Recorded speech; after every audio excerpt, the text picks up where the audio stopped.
So my name is Nick. I serve as the worship coordinator at our Journey to Land location. Been here on staff for about 4 years now, and I just want to share my story with you. So growing up, I would say that I was a pretty typical kid. I played sports, I had friends, and I like to do the things that most kids do, right? Just hang out with my friends and have fun. I was pretty easygoing and likable, got along with everybody. I graduated high school in 2002 and then went off to college where I met my future wife.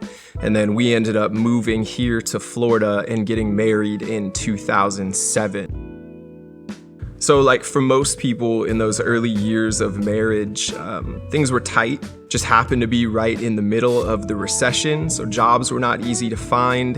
And then fast forward to 2012, and we just kind of had this incredible year where I got a really good career job for the first time and started making good money. My wife was able to start her own business and opened a hair salon.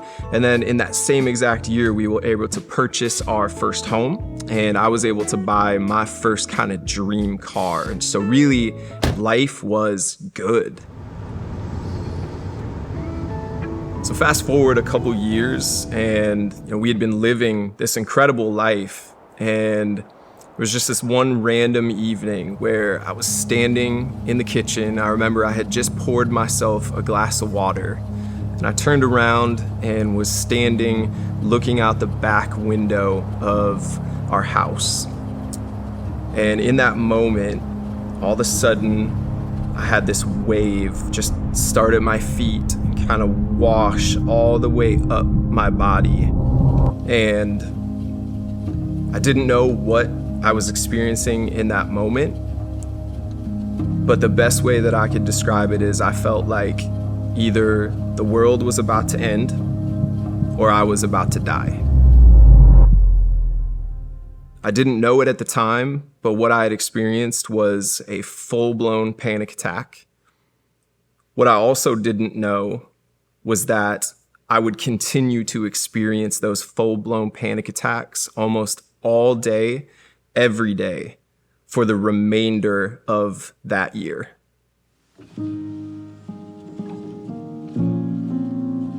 And so pretty quickly, I started to seek doctors and psychiatrists, and they put me on every kind of medication that you could think of.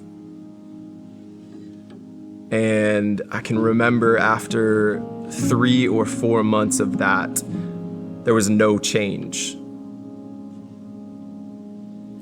I can remember thinking to myself, I never understood how it was that somebody could get to a place where they wouldn't want to live anymore.